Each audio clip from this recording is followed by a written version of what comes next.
Donc, nous sommes de retour et nous accueillons maintenant les représentants de Réseau citoyen Vivre dans la dignité, Madame Julie Sénécal et Monsieur Jasmin Lemieux-Lefebvre.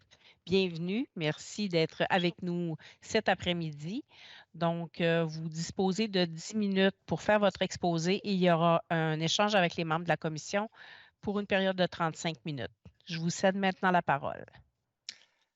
Bonjour. Alors tout d'abord, je tiens à vous lever mon chapeau parce que depuis le début de vos travaux et jusqu'au 24 août, ce sera près de 70 groupes et individus que vous aurez eu la chance de rencontrer. C'est un temps de réflexion important. Merci beaucoup. C'est très apprécié. Je vais prendre la première moitié de notre temps alloué et par la suite, je vais céder la parole à Julie. Et je tiens à vous souligner que c'est la première fois qu'elle prendra la parole publiquement pour partager son expérience. Merci beaucoup, Julie. Alors, je représente le Réseau citoyen Vivre dans la dignité, fondé à Montréal en 2010, en amont de la commission spéciale sur la question de mourir dans la dignité. Alors, notre mission, c'est de promouvoir la protection de la vie, la dignité inhérente et l'accompagnement des personnes rendues vulnérables par la maladie, la vieillesse ou le handicap. On représente près de 5000 personnes qui ont signé notre manifeste au fil des ans. Un mot sur les défis de poursuivre la mobilisation contre les effets néfastes de l'aide médicale à mourir. En fait, c'est ce que l'on croit. Euh, Évidemment, les organismes qui militent pour le droit de mourir dans la dignité ont le beau jeu depuis l'adoption de la législation au Québec et au Canada, tant par l'attention médiatique que les subventions. Ce n'est pas notre cas. Mais bien que nous soyons en profond désaccord sur de repousser les limites de l'aide médicale à mourir, ben, on constate et nous croyons qu'ils sont animés d'une volonté de bien faire. Mais comme c'est le cas depuis le début des débats en 2010, il y a une fracture philosophique entre nous. C'est cette façon de voir des regards différents sur la dignité. Pour le Réseau citoyen Vivre dans la dignité et pour une portion encore significative de Québécois, cette dignité, bien, elle ne se perd jamais. Pour les deux enjeux les plus importants de votre commission, l'aide médicale à mourir par directive anticipée pour des personnes devenues inaptes, on ne peut l'envisager d'aucune façon. Ces personnes-là ont toujours bénéficié de protection spéciale de l'État et de la société. On ne peut pas envisager de placer un professionnel de la santé dans une situation où il aurait à enlever la vie à une personne qui ne comprendrait pas l'impact du geste que l'on s'apprête à poser sur elle. Le gouvernement doit combattre le sentiment de perdre la dignité sociale par des campagnes de sensibilisation auprès des gens rendus vulnérables au capacitisme, à l'âgisme. On le sent avec la médiatisation répétitive que la perte de faculté entraînerait une perte de dignité. Il y a de nos concitoyens qui peuvent se sentir comme des fardeaux. Nous sommes aussi fortement opposés à l'aide médicale à mourir pour des questions de troubles mentaux, mais on connaît le contexte canadien. En mars 2023, ce sera ouvert. Et on vous invite à une démarche de prudence, un peu comme le Québec qui a choisi dans sa loi sur le cannabis d'avoir le régime le plus strict au pays. Vous pouvez avoir un rôle de précurseur et inspirer d'autres provinces. Et il faut investir massivement en santé mentale, vous le verrez dans le témoignage de Julie, et aussi améliorer l'accès des soins palliatifs pour des cas de troubles mentaux. Rapidement, quelques autres enjeux. Pour nous, il faut s'assurer qu'un médecin puisse toujours se retirer, de faciliter activement l'aide médicale à mourir qu'il pourrait considérer comme une euthanasie. Également, que les maisons de soins palliatifs qui le souhaitent puissent continuer à ne pas offrir l'aide médicale à mourir sans pression financière ou autre. Et on tient vraiment à vous remercier d'avoir choisi dans votre consultation de ne pas aborder la question des mineurs matures. Donc, les soins palliatifs, il faut le répéter, ce n'est pas juste une question de fin de vie. Et on a fait une vidéo qu'on vient de lancer, le Trésor des soins palliatifs, pour rappeler cet élément. J'espère que vous aurez la chance de le regarder parce que je pense que la vidéo exprime bien le ton avec lequel on veut mener le débat et le dialogue. Alors, je cède tout de suite ma parole à Julie.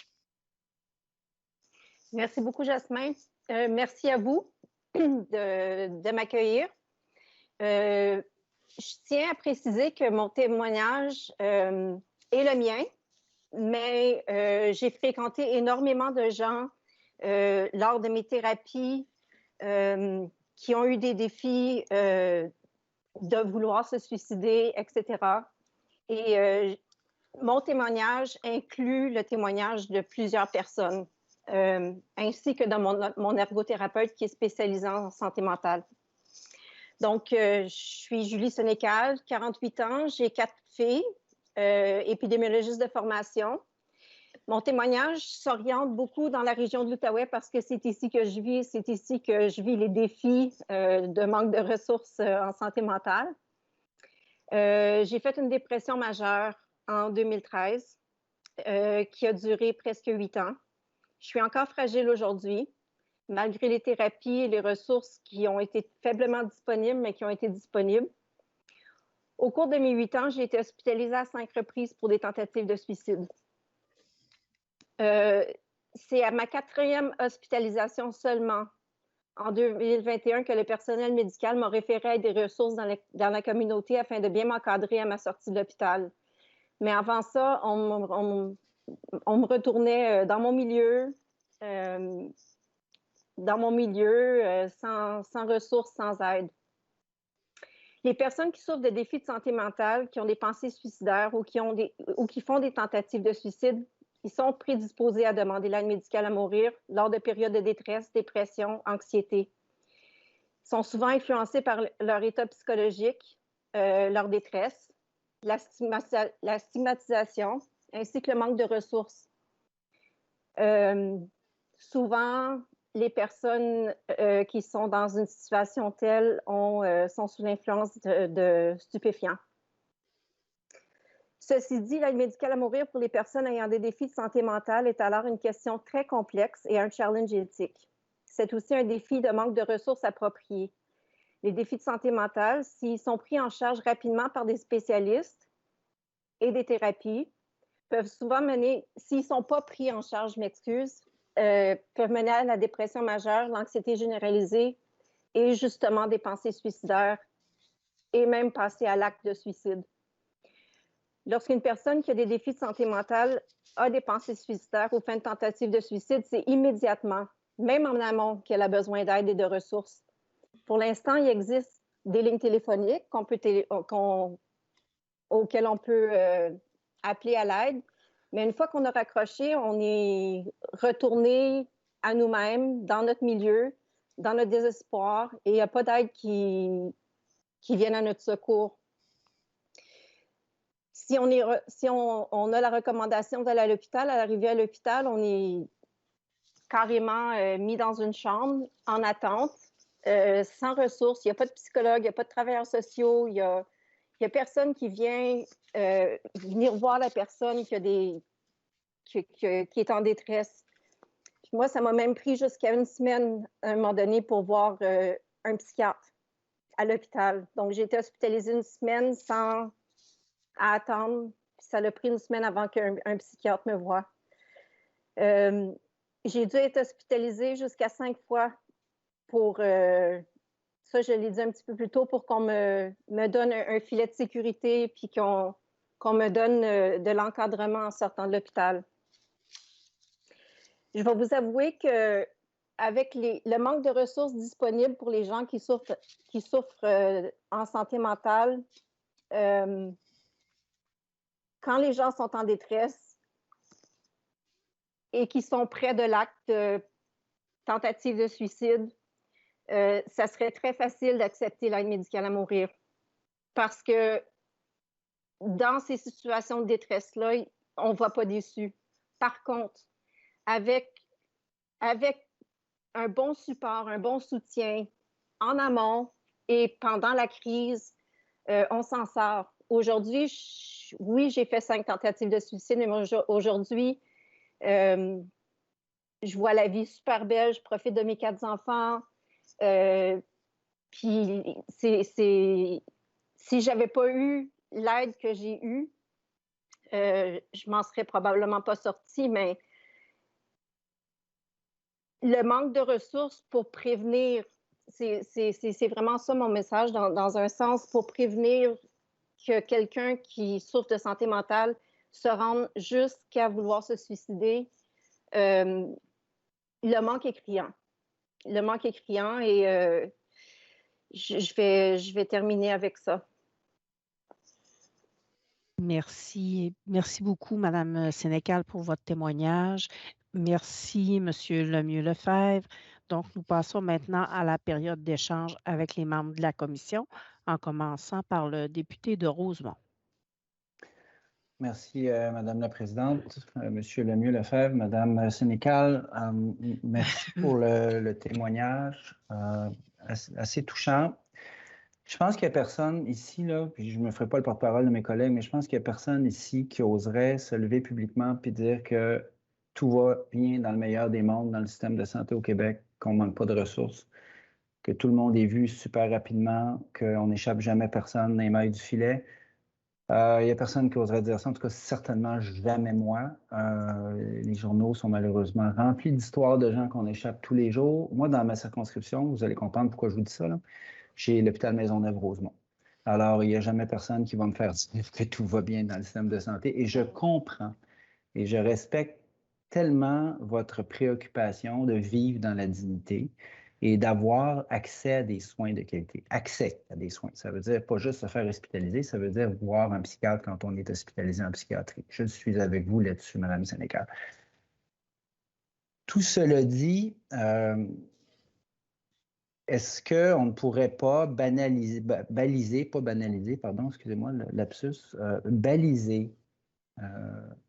l'aide médicale à mourir dans les cas de santé mentale en excluant justement les épisodes psychotiques dont vous parliez, Mme Sénécal, par exemple, en période de tentative de suicide ou de grande détresse psychologique.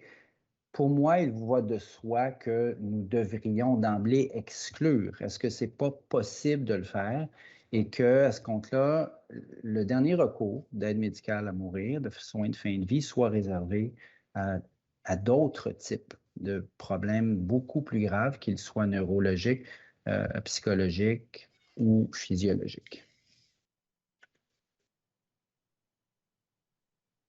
Je te laisse y aller, Julie, pour commencer. Les troubles de santé mentaux, je comprends très bien votre question. Moi, mon expérience est au niveau des crises, mais je peux donner l'exemple. Ma sœur a failli mourir plusieurs fois d'anorexie, qui est une maladie qui se contrôle, mais qui ne se guérit pas. Et on a essayé à plusieurs reprises de lui sauver la vie. Mais maintenant, aujourd'hui, elle vit avec ce qu'on appelle la dyskinésie tardive, qui est comme l'effet secondaire sévère de médicaments qu'elle a pris pendant qu'elle était malade. Elle n'est pas fonctionnelle aujourd'hui. Ma mère doit prendre soin d'elle. Je ne peux pas dire que c'est une personne fonctionnelle. Par contre, avec les soins qu'elle a eus, elle a été capable de trouver à l'intérieur de son mal-être puis de ses défis physiques, elle a été capable de trouver une joie de vivre. Puis aujourd'hui, elle profite de ses nièces, de mes 4 filles. Et c'est une situation très difficile parce qu'elle ne peut pas sortir publiquement. La dyskinésie tardive fait en sorte qu'elle fait des crises à répétition. Elle n'a pas une qualité de vie. Mais par contre, à l'intérieur de ça, avec l'aide et l'encadrement, elle est capable de trouver une joie de vivre quand même. Donc ça, je vous donne un exemple de cas grave.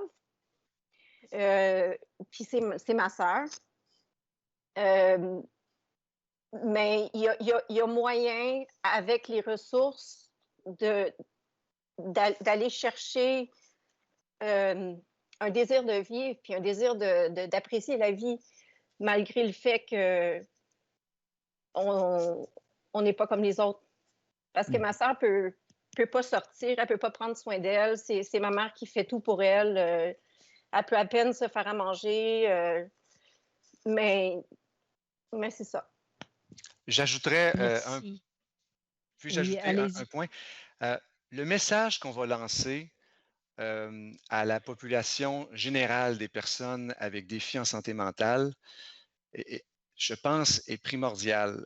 Alors, bien que l'on pourrait se dire, bon, alors pour les cas limites, on va avoir des balises, mais laisser un certain espace.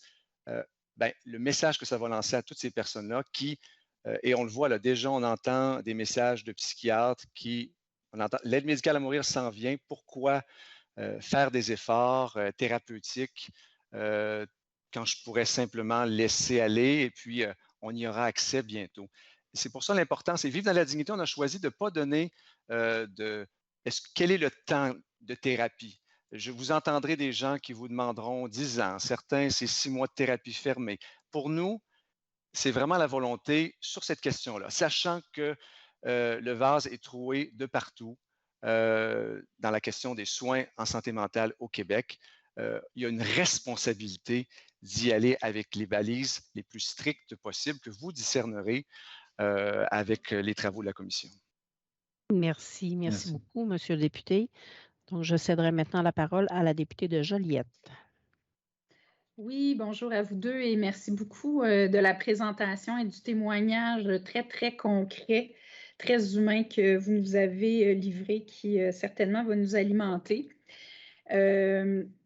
Les médecins qu'on a eus, les psychiatres, les spécialistes qu'on a eus nous auraient dit, Madame Sénécal, évidemment, je vous dirais comme aparté que c'est toujours périlleux de commencer à commenter le cas personnel de quelqu'un. Donc, merci beaucoup de commenter votre propre cas. Puis, dans tout ça, il y a beaucoup de respect dans ma question. Les psychiatres, puis moi, je ne voudrais pas qu'un cas comme le vôtre puisse être admissible, bien honnêtement. Puis ce que les psychiatres nous disaient, c'est qu'eux non plus, dans la mesure où ils voudraient que... Et là, je généralise parce qu'il y a des opinions totalement divergentes au sein même des psychiatres, mais mettons l'association qui est venue présenter, qui nous a dit qu'il faudrait que vraiment la maladie soit incurable, qu'elle soit irréversible, ce sont les critères actuels de la loi, et que la souffrance, on sache qu'elle soit absolument constante et inapaisable. Et là, il y a énormément de débats à savoir si on est capable d'arriver avec ces critères-là appliqués, on se comprend. Mais est-ce que pour vous, vous dites il faut fermer la porte absolument en toutes circonstances, ou si vous dites qu'il y a des situations où l'incurabilité de la maladie est établie, des cas, par exemple, de schizophrénie très grave, et que l'irréversibilité aussi, et que ça pourrait être envisageable. Et le deuxième élément de ma question, c'est que pour certains, compte tenu que le critère de fin de vie a sauté avec les décisions des tribunaux, on serait face à un 2 poids, 2 mesures et on mettrait en quelque sorte les personnes qui ont un trouble mental ou qui souffrent de maladie mentale dans une catégorie autre en les excluant d'emblée par rapport aux personnes qui souffrent de maladies physiques. Vous, comme personne qui avez souffert de ces problèmes-là, comment vous réagissez à cette affirmation-là?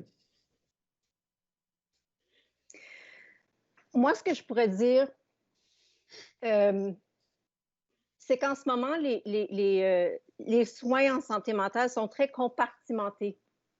Il n'y a pas d'approche. J'ai étudié un peu en biologie, donc je vais utiliser le terme écosystémique. Il n'y a pas d'approche écosystémique pour bien chapeauter les personnes qui ont des problèmes en santé mentale. Donc, j'ai de la difficulté avec votre question parce que je ne suis pas convaincue que les gens... Vous avez parlé de cas de schizophrénie grave ou peu importe. Je ne suis pas convaincue que les soins soient assez disponibles. On n'est pas rendu là encore au niveau de la qualité des soins pour ces personnes-là. Donc, j'aurais plus tendance à dire qu'il faut il faut miser sur une approche. Les problèmes de santé mentale, ce n'est pas un problème de cœur ou un problème d'artère ou un problème qui est isolé. Il y a la communauté qui est impliquée, il y a les familles qui sont impliquées. C'est un tout. En Afrique, ils disent qu'on crée une personne avec une société. Donc, j'ai de la difficulté avec votre question parce que c'est le manque de ressources qui est le problème. Donc, je me sens pas apte à répondre à une question si oui ou non l'aide médicale à mourir devrait être offerte à une personne qui ça fait 25 ans qu'elle souffre de schizophrénie majeure puis qu'elle n'a aucune qualité de vie parce que les soins de santé ne sont pas encore rendus là. Il n'y a pas d'approche écosystémique. Je vais juste donner un exemple. Là, c'est mon cas encore, mais c'est une première qui s'est faite avec ma psychiatre. Elle a fait une réunion avec ma travailleuse sociale, avec ma psychologue et avec elle dans son bureau. Puis ça, c'est quelque chose qui ne se fait pas, là. C'est vraiment quelque chose de nouveau qui s'est fait pour pouvoir me procurer un filet de sécurité. Ça, c'est à ma sortie de l'hôpital quand j'ai fait une tentative de suicide le printemps passé.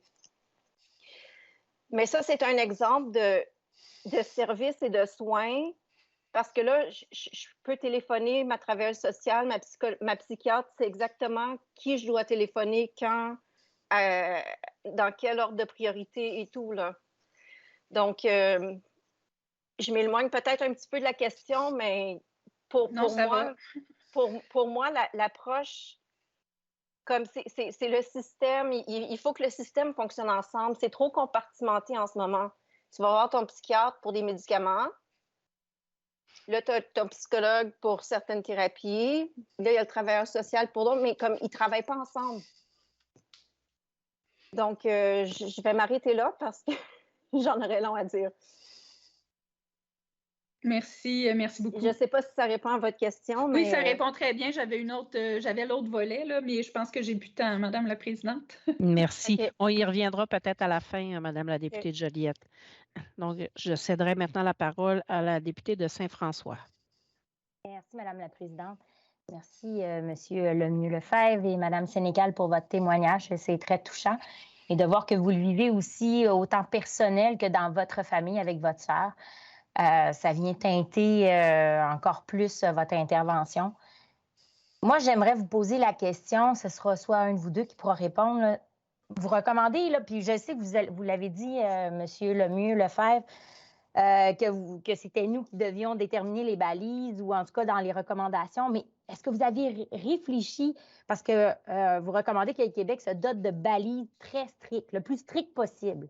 Mais dans le cas de l'aide médicale à mourir, qu'elle serait disponible pour les personnes qui ont des troubles mentaux, c'est quoi qui seraient les balises nécessaires pour encadrer la pratique? Avez-vous commencé quand même à y réfléchir, même si vous nous mettez ça comme faites des balises très strictes? Est-ce que vous avez comme des lignes qui pourraient nous enligner?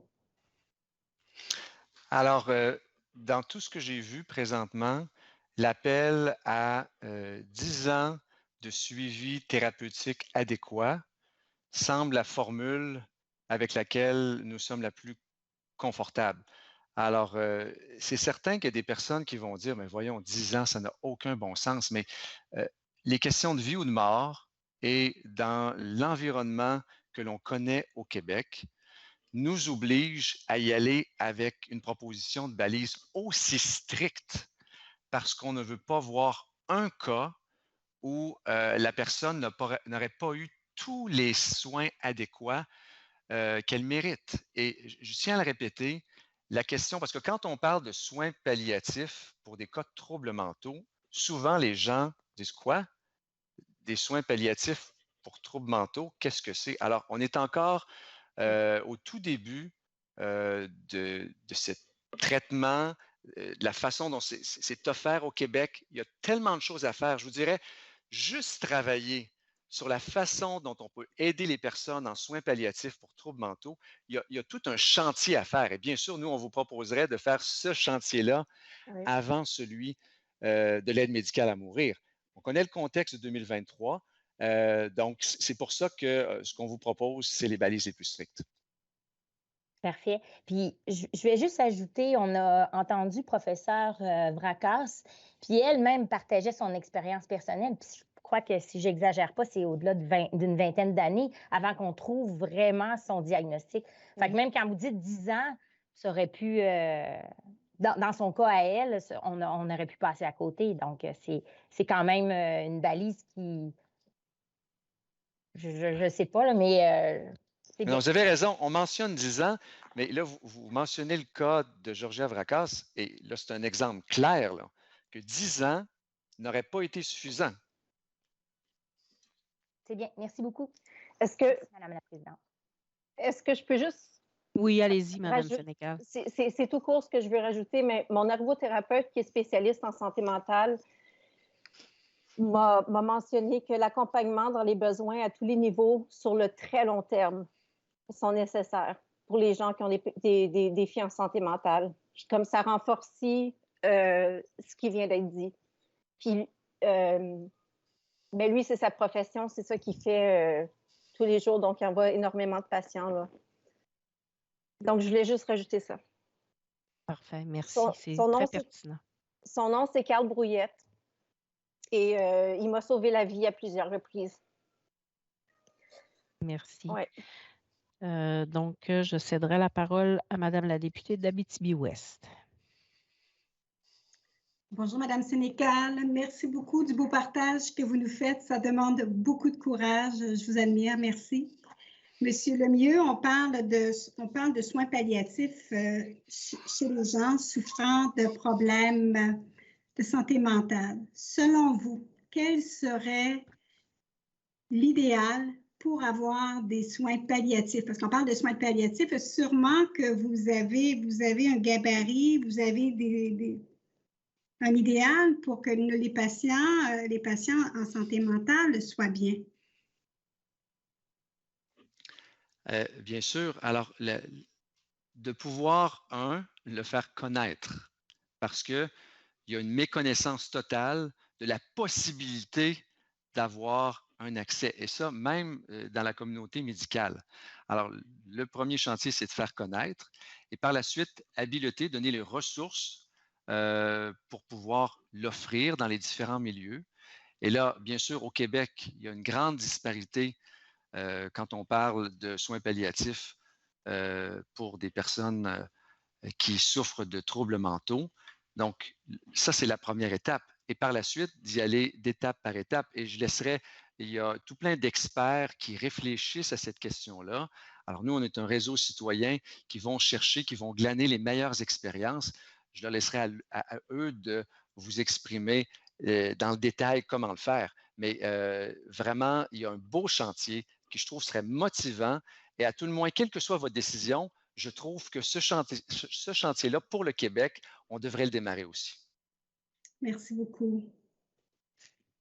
Merci, Madame la députée. Si je peux me permettre, tout à l'heure, vous avez parlé de 10 ans de suivi thérapeutique adéquat. On sait qu'il y a des gens qui font des refus de traitement. On gérerait ça comment?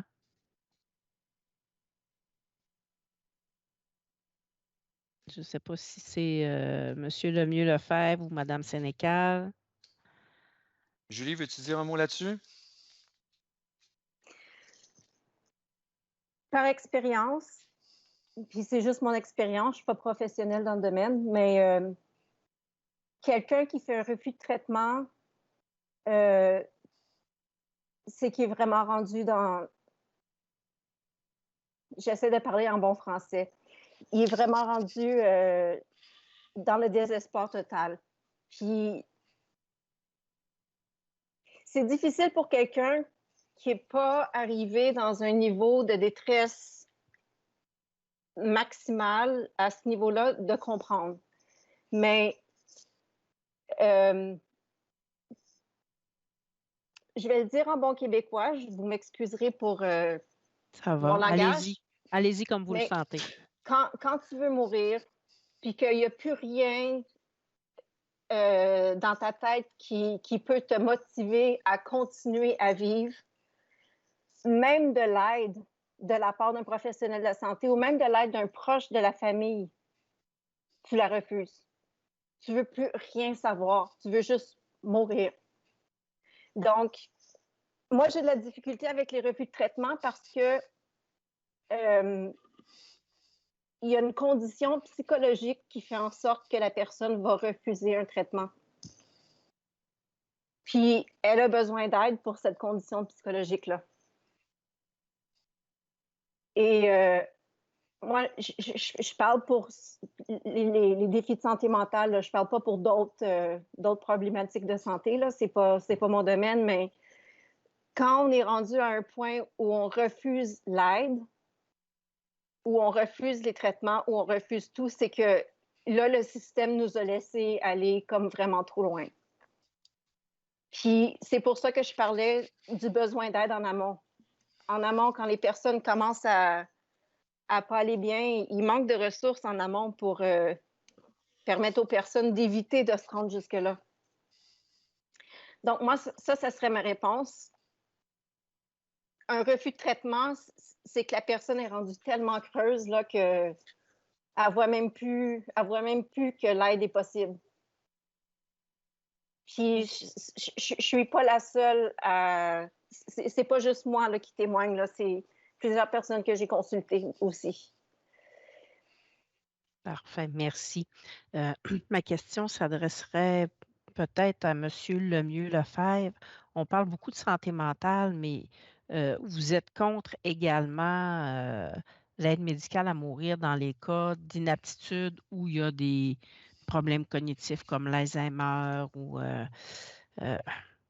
donc, j'aimerais vous entendre un peu plus là, sur cet aspect-là parce que les gens sont venus, il y a des gens qui sont vraiment venus témoigner pour avoir accès à cette aide médicale à mourir-là et des gens qui étaient en situation présentement, là, qui sont présentement en situation. Donc, j'aimerais vous entendre un petit peu plus au sujet de l'inaptitude et des troubles cognitifs. Mm-hmm. Tout d'abord, je pense que c'est important de le dire, le respect profond de la réalité de ces personnes. Puis que notre approche, même si nous sommes contre, on respecte et on accueille les personnes qui ont vécu des expériences familiales, qui ont vraiment des craintes. Alors, ça ne veut pas dire, il n'y a pas aucune adéquation entre opposition contre cette ouverture et l'accueil des personnes. Alors, ceci étant dit, juste à penser à une situation où un professionnel de la santé qui a reçu les directives anticipées, où toutes les balises ont été soigneusement suivies, et là, se retrouve devant une personne qui n'a aucune idée de ce qui va se passer, là. Et le professionnel de la santé va devoir lui faire les 3 injections et la personne ne sait pas ce qu'il se passe. Et je dois regarder du côté de la Belgique, où on a les témoignages de professionnels de la santé qui en ont eu des cauchemars. Et là, ce n'est pas des caricatures que je fais, ce sont des histoires de personnes, et des personnes qui se sentaient habilitées à le faire. Alors, à partir du moment où on ouvre la porte à l'aide médicale à mourir pour des personnes devenues inaptes, là, c'est une situation que pour nous, de demander à des professionnels de la santé, même si ils seraient parfaitement, ils sont prêts à le faire, ils vous disent, nous, on veut suivre, c'est une démarche autonome de personnes qui nous l'ont demandé lorsqu'elles étaient aptes. Mais on ne peut pas en âme et conscience. Et je vous demande de vraiment penser, de voir un peu la démarche là, qui se passerait. Et elle existe là, du côté de la Belgique et des Pays-Bas. Et en âme et conscience, et avec le témoignage de professionnels de la santé, de familles de Belgique et de Pays-Bas, on ne peut pas l'imaginer pour le Québec. Merci beaucoup à vous deux. Je céderai maintenant la parole au député de Darcy-McGee. Merci, Madame la Présidente, et merci, Madame Sénécal, pour votre courage, votre franchise et votre sagesse. Merci, Monsieur Lemieux-Lefebvre aussi. Écoutez-moi, je reçois de vos témoignages des mises en garde solennelles et archi importantes sur l'importance d'améliorer, de bonifier, pas juste de maintenir nos services de santé mentale, nos services de santé en général. L'interpellation primordiale que tout ce qu'on ferait n'aurait pas un impact négatif sur les soins palliatifs. Je comprends qu'il faut agir avec la plus grande prudence, mais j'ose croire, je comprends et je respecte que ce n'est pas votre message, et je vous mets devant le défi que moi, je reçois un message de complémentarité totale avec la possibilité d'élargir l'aide médicale à mourir.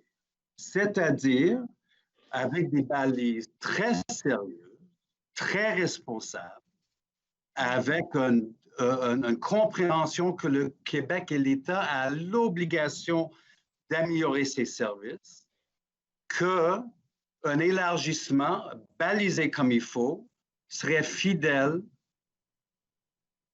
à vos préoccupations. Je vous invite de réagir à ma façon de recevoir vos propos.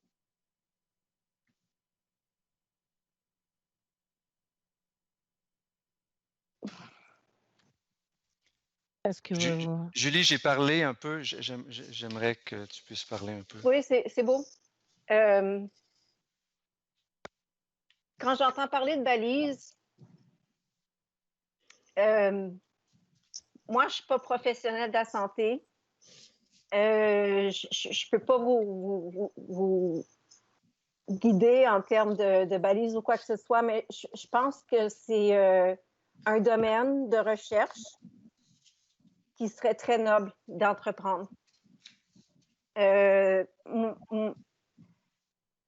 y aurait des études en santé publique, il y aurait des études en sociologie, il y aurait plusieurs études, des équipes multidisciplinaires qui pourraient vraiment se pencher sur la question et pousser les consultations beaucoup plus loin. Parce que les balises dont on parle, c'est des défis très éthiques, très complexes. Et comme on a entendu, il y a des défis en santé mentale qui peuvent être résolus, mais sur une période de 10, 20 ans, peut-être plus. Moi, j'ai une tante qui a 70 ans qui vient juste d'apprendre qu'elle a un trouble de personnalité limite. Elle l'a appris à 70 ans. Mais je crois que votre question, c'est une question académique qui doit être soulevée par une équipe multidisciplinaire en santé publique, en santé mentale, en santé sociale. Je ne sais pas quoi dire de plus. Excusez-moi, je bouge mon écran parce que je t'émotive quand je parle. Oui, j'ajouterais un point. C'est que vous allez entendre, bien sûr, des appels à la complémentarité. Et je crois que c'est important aussi de rappeler qu'il y a encore beaucoup de Québécois qui ont cette vision. Je l'ai dit en présentation, que la dignité, elle ne se perd pas avec les facultés qui disparaissent tranquillement.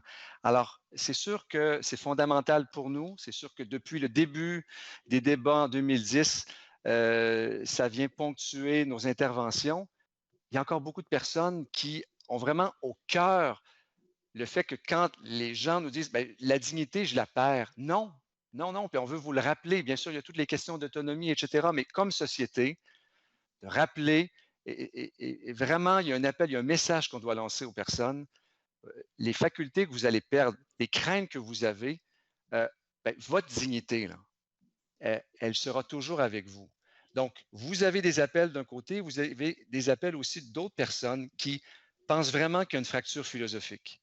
Alors, on le voit, on respecte les différents points de vue, mais si on ne vous disait pas, et puis on entend ces échos-là un peu partout sur le terrain, qu'il y a encore des personnes au Québec qui croient en la dignité, qui ne se perdra jamais, on manquerait à notre mission.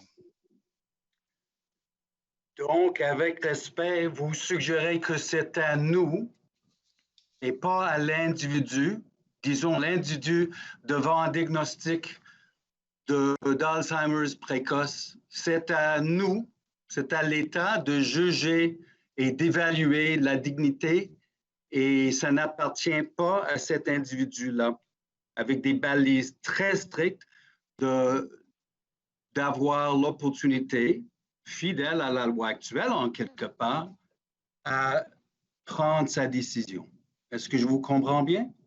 Oui, vous me comprenez bien, parce que suite à ce choix, ben là, il va y avoir un mur, celui de placer un professionnel de la santé à procéder à une aide médicale à mourir devant une personne qui sera inapte.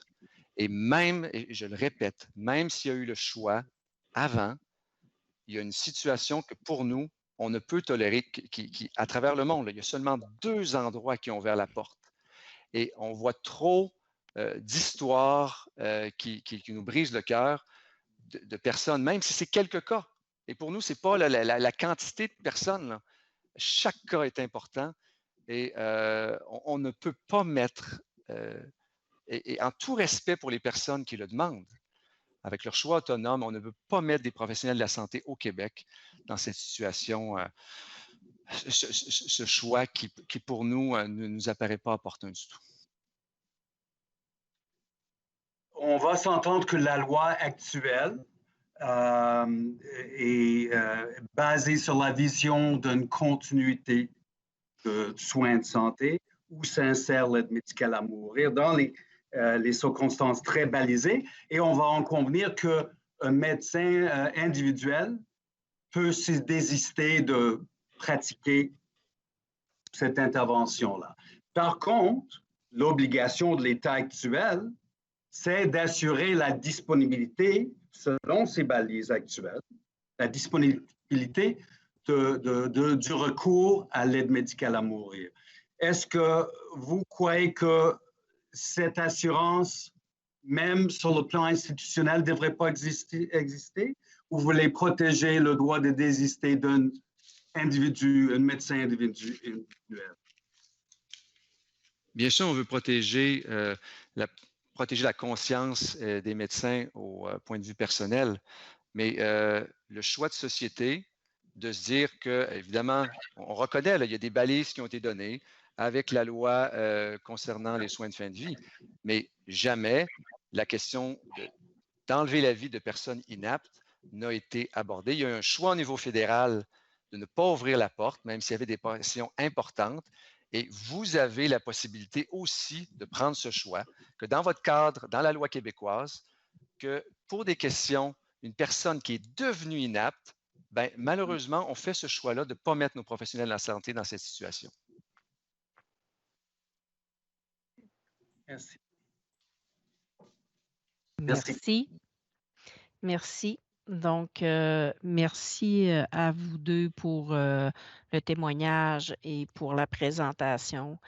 Ça nous aide grandement pour la suite de nos travaux de la commission.